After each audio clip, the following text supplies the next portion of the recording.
Hello and welcome back to Morning, your marketing science wake-up call, where we talk all things media measurement and market mix modeling. Now, my name is Will Marks, and I'm the head of marketing science at Mutinex. And today we're diving into a challenge that many marketers face. How do you actually embed market mix modeling into your organization and maximize its value? Now, before we start discussing this and just talking about how you should be overhauling your team organization, your KPIs, your business vision, let's reframe the topic. Rather than asking how to embed market mix modeling within a business, we should instead be asking the question, how can advertisers improve decisions by using data rooted in the measurement of incrementality? That's a bit wordy, so let's go with something a bit punchier. Incrementality-informed decisions. That's a more catchy phrase for a Friday morning. Why am I reframing this? Because measurement isn't the goal, it's the enabler. Now, you can have the best measurement in the world, but if no one's going to act on it, then it's not going to be delivering any value. Rather than preach how I'd recommend doing this, I want to pivot this conversation to the perspective of a marketer who's looking straight at this challenge and hear about some of those areas of friction and some of the learnings that they've gathered along the way. Welcome, Lucille, and thank you so much for joining us today. Lucille is an experience optimization specialist at 1NZ. And before we jump in, I'd love to just hear a bit more about you and your role at 1NZ. Sure thing. Thanks for having me today. So I am an experience optimization specialist within the digital marketing team at One New Zealand. I've been working for the company for about 3 years. Part of my role is working on the marketing mix modeling project with Mutinex. So we've kicked this off over a year ago now, and this is something that was really important for us to really make sure that every dollar spent on our media, we were getting that full return on investment and improve our channel effectiveness. So yeah, this is a bit about me. And it's great to work with you. Now, I mentioned earlier, incrementality is an important word in measurement circles, but to what extent do you see that broader marketing teams understand and appreciate that concept of incrementality? Incrementality is at the heart of obviously smarter media investment. And it's not about surface level metrics like click or impression. It's about understanding the true impact of our media strategy activities on our business outcome. And essentially within One New Zealand, we've been focused on shifting mindset from what performed well in a platform to what actually drove incremental growth. And like I said, so we're still in the learning curve with the marketing mix modeling, and where we gaining traction is by turning that concept into something more tangible and using real example like reallocating budget to channel with proven uplift, or spotting where our returns begin to taper off. So once teams starts to see incrementality reflected in everyday planning decision, like which campaigns to upweight or which levers deliver the strongest ROI, it becomes much easier for them to see the value and adopt that thinking or that mindset. I'd love to hear more about some of the examples about where you've helped close that gap between measurement and data and reporting and taking actions off the back of it. Yes, absolutely. So I guess one of the strongest example that we have is how we approach our annual media budget and for this financial year. So we used the marketing mix modeling or Mutinex scenario builder in the Growth OS platform, where we're essentially able to simulate different investment strategies across our portfolio, across consumer and business, That means that we proactively model the potential outcomes of shifting spend across different channels, across different portfolio, rather than relying solely on a post-campaign kind of reporting. So this is, I think, the strongest example that we definitely have, where we close that gap between measurement and action.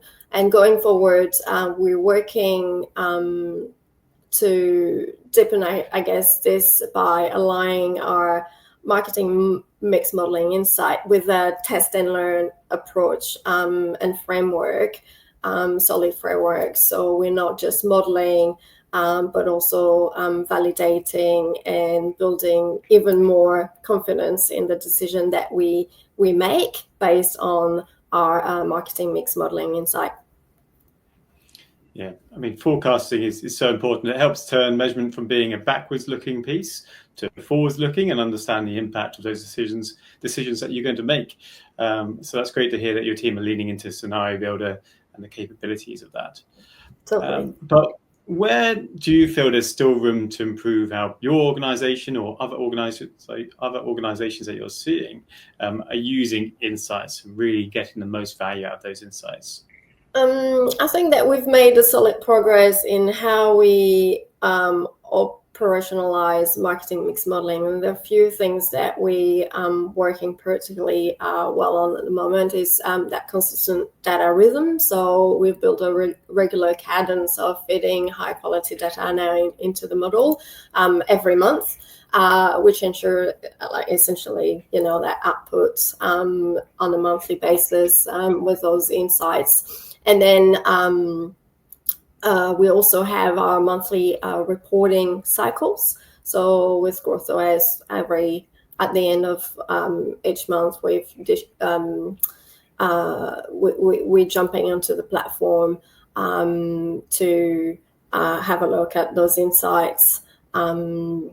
And this really keeps the data relevant and top of mind for our decision making for the next month or next quarter.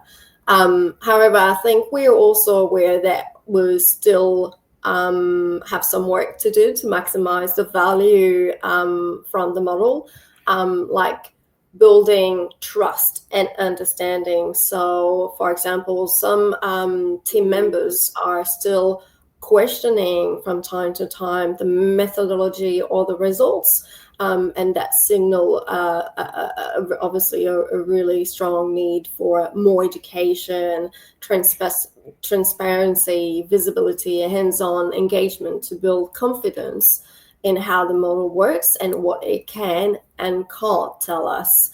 The other thing is obviously driving action from the insights. So the insights are obviously very valuable if they lead to real decisions and action. So now we're focusing on giving greater visibility through our monthly report to how insights fit into our actual campaign planning and media strategy.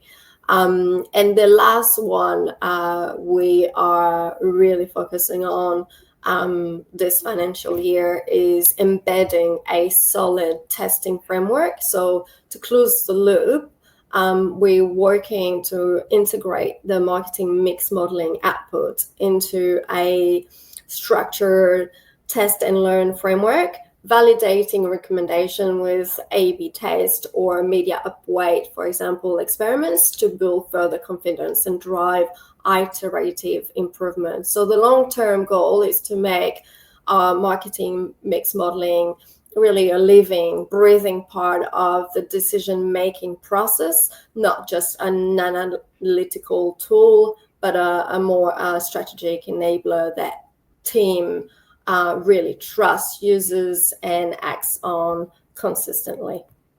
Yeah, I'm glad you bring up confidence and trust. For me, that can often be one of the biggest barriers to really embedding MMM into an organization, because MMM can feel a bit like a black box, and it for many users can be hard to get clarity about where it's drawing those decisions on. But I think the more that we can be educating and guiding as to the dependencies of market mix models and the importance of the data going in, its strengths, but also where some of the limitations of market mix models are as well versus other solutions, is one key way to try and just build that confidence and understanding that then allows users to know how to apply it best and where to be applying it. So I agree, that's such a key area to be landing. You talked a bit about the frequency and monthly refreshes. How's that allowed marketers to better engage and use market mix models and their insights? Yeah, so the shift to a faster cadence, always on marketing mix modeling, has been a real, obviously, game changer.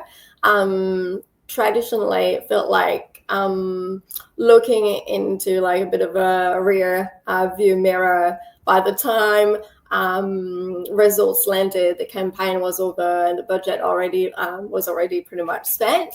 With I guess Mucinex Growth OS platform, we've moved to that monthly updates cadence, and that's fundamentally changed the way we operate. It's unlocked I guess 3 main key benefits. The first one being a faster decision making, so we can now pivot quickly, especially during critical periods like our peak trading season or specific product launches for Apple or Samsung. The second one is the scenario builder. So this really empowers our marketing leads to run a kind of a what if simulations before committing to the spend for their campaigns, bringing, I guess, more confidence into the media spend and obviously planning process for their campaigns. And the third one is the data-led agility. So it helps, I guess, an embedded test and learn culture that we're still working on, but essentially, that will drive a test and learn, program by insights rather than instincts. So the biggest shift would be that our measurement is now informing our media planning, and we're actively educating our marketing team via the Growth Labs training session held by Mucinex, making sure that we are not just gathering, like I said earlier, insights, but really more leveraging our model insights to make smarter, faster decision every day. Yeah, that's fantastic to hear. Thank you. And I guess when things are ad hoc and irregular, they're easy to drop and they don't happen. But I guess when things become regular and monthly, it gets easier to get into that pattern of test and learns. Just start to become a common piece to be looking at every month or every week, looking at what's happening. And when things are regular, they tend to be more sticky. Lucille, thank you so much for joining us today. Really appreciate your insights there. I do think this is such an important topic, as measurement is a tool. It's not the outcome that we're driving for. So it's great to see how you and your business are driving outcomes from measurement like Growth OS. Thank you so much. Can't wait to see you soon. Worries. Thank you so much for having me today. Okay, there's so much great insight there. Here's some of my key takeaways. Firstly, confidence is key. Invest time in training, identify areas of resistance, and build clarity about the strengths and the limitations of market mix models. Secondly, frameworks like a test and learn agenda. That's going to create a focus point for decision making. It's going to encourage teams to always be looking for that next area of investigation. And forecasting tools like Scenario Builder are going to be critical to that, allowing marketers to set the expectations of what they believe that test is going to deliver. Lastly, frequency. So when activity is ad hoc, it's likely to drop. Repetition of monthly activities is going to help drive stickiness and greater action. I hope you found today's morning insightful. Please vote on our poll for the topic you'd like us to discuss next week. Thank you so much.